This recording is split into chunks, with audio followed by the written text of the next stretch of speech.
وقت نے ایک دن میں نے پوسٹ پڑھی، کوئی کہہ رہا کہ بہن بھائی جب ملاقات کرتے ہیں تو وہ وقت تھم جاتا ہے اور اس وقت کو فرشتے پتہ نہیں روک لیتے ہیں اور اس وقت سے فائدہ اٹھاؤ کیونکہ بہن بھائی جنت میں نہیں ملیں گے۔ بھائی جب جنت میں ہر خوشی، ہر راحت، ہر آرام ہے، میں نے تو سرچ بھی نہیں کیا اس کوسچن کو، کیوں؟ جب اتنا آرام ہے، سکون ہے، تو بہن بھائی جو دل عزیز ہوتے ہیں، جانوں سے بھی پیارے ہوتے ہیں، وہ کیوں اللہ پاک ہمیں نہیں دکھائیں گے؟ ان سے اللہ کیوں نہیں ملائیں گے؟ اگر وہ بھی جنتی ہیں، ہم بھی جنتی ہو گے، اللہ کرے تو ہم اپنے بہن بھائیوں سے کیوں نہیں ملیں گے؟ اللہ پاک کیوں ایسا ظلم کریں گے؟ ایسی پوسٹیں کرتے ہوئے ذرا سا سوچتی بھی نہیں میری بہنیں کہ آخر یہ کیوں ہوگا؟ کیوں اللہ پاک ہمارے بہن بھائی جو اتنے لاڈلے، اتنے پیارے ہمارے بہن بھائی ہیں، جنت میں جب ہر نعمت ہوگی تو یہ اتنی پیاری نعمت کیوں نہیں ہوگی؟ آج دنیا میں تو ہم ان کے بغیر رہ لیتے ہیں، لیکن جنت میں کیوں رہیں گے؟ جنت میں تو ساتھ رہیں گے نا انشاءاللہ، اگر اللہ پاک نے توفیق دی، اللہ پاک نے سب کو جنت میں لے کے چلے گئے تو پھر ایسے سوالات بہت عجیب بات ہوتی ہے۔ تو بہرحال کیا ہوگا کہ وہاں اگر کوئی بیوی کہے کہ بھائی میں تو دنیا میں خوش نہیں ہوں اپنے ہسبینڈ سے، اتنا برا ہے، یہ ہے وہ، تو جنت میں بھی اسی کے پاس رہنا پڑے گا۔ تو اللہ پاک ایسا کوئی انتظام کر دیں گے میری بہنوں کہ وہاں پر تنگی نہیں ہوگی، وہاں اداسی نہیں ہوگی، وہاں کوئی دکھ نہیں ہوگا، وہاں خوشیاں خوشیاں ہوگی۔ اس کے لیے چاہے اللہ پاک اسی کو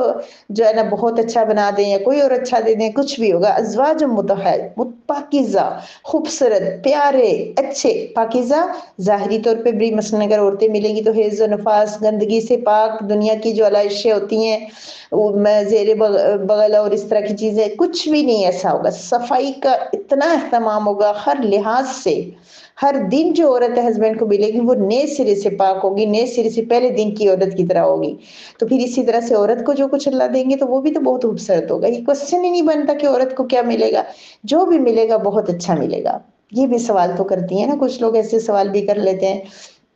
مردوں کے لیے حوریں تو عورتوں کے لیے کیا ہیں؟ مجھے تو اللہ پاک کی یہ بات ہی اتنی پسند ہے کہ اللہ پاک نے عورتوں کے لیے کوئی بات نہیں فرمائی۔ اللہ نے عورت کی حیا کا اتنا خیال رکھا ہے، اللہ پاک نے کوئی بات نہیں کی کہ عورت کو وہاں کیا ملے گا، مرد ملے گے، حوریں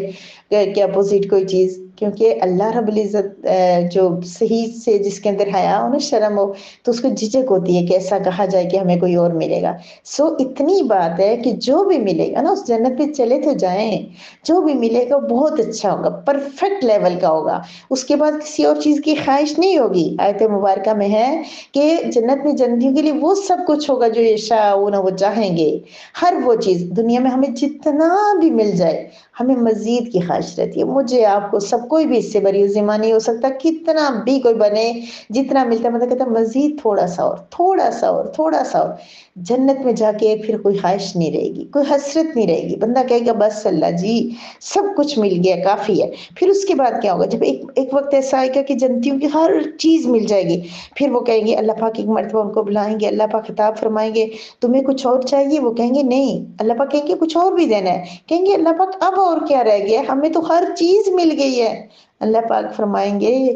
اب تمہیں میری رضا ملے گی، میری رضامندی تمہارے لیے مقرر کر دی گئی ہے، آج کے بعد میں تم سے ناراض نہیں ہوں گا۔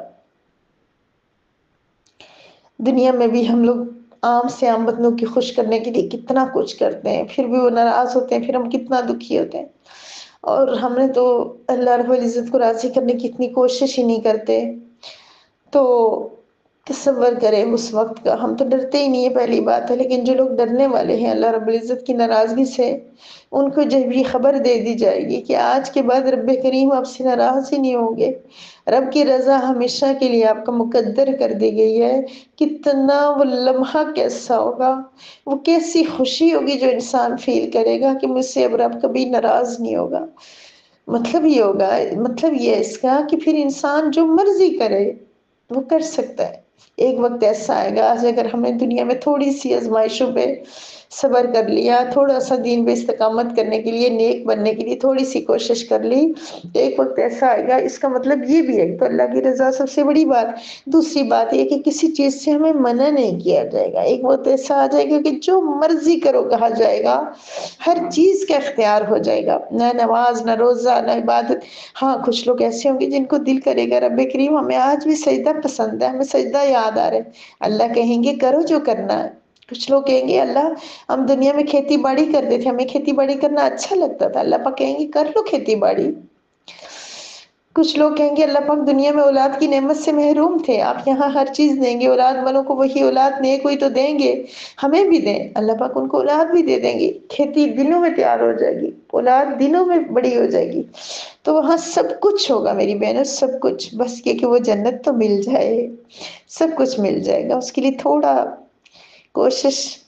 کریں گے نا انشاءاللہ، آپ اور میں انشاءاللہ۔ واللہ بصیر بالعباد، اللہ پاک دیکھتا ہے یہ بندہ جو ہے نا دوسروں کو سناتے ہوئے کیسا بن رہا ہے اور خود اکیلے میں اس کی کیا پوزیشن ہوتی ہے، اللہ سب دیکھتا ہے، سب جانتا ہے، بصیر بہت گہری نگاہ سے دیکھتا ہے، صرف ظاہر نہیں دیکھ رہا ہوتا، اس کو تو دلوں کے راز پتہ ہوتے ہیں، یہ چیز کبھی سکون بھی دیتی ہے اور کبھی ٹینشن میں بھی ڈال دیتی ہے، لیکن رب کریم کو پتہ ہے کہ دل مخلص ہیں تو رب کریم کے کلام تک ہم پہنچے ہیں۔ میری ساری بہنیں جو یہاں آئی ہیں ان کی دل میں اخلاص تھا، ان کے دل پاک تھے، ہاں اعمال میں کمی بیشی ہو جاتی ہے، اعمال کی کوئی گارنٹی نہیں ہے، لیکن رب کریم وہ جانتے ہیں کہ ہم کیسے کیسے اعمال کرتے ہیں، لیکن اللہ جی کو یہ بھی پتہ ہے کہ ہم جو ہے نا کوشش کر رہے ہیں اور دل ہمارے تھوڑے سے مہمکتے ہیں نیکیوں کی طرف۔ اللہ رب العزت کہنے سننے سے زیادہ، دکھانے سے زیادہ اللہ رب العزت کر گزرنے کی توفیق عطا فرمائے۔ وآخر دعوانا ان الحمدللہ رب العالمین، اور مجھے اور آپ سب کو اس پیاری سی خوبصورت جنت میں ساتھ ملائے انشاءاللہ۔ السلام علیکم۔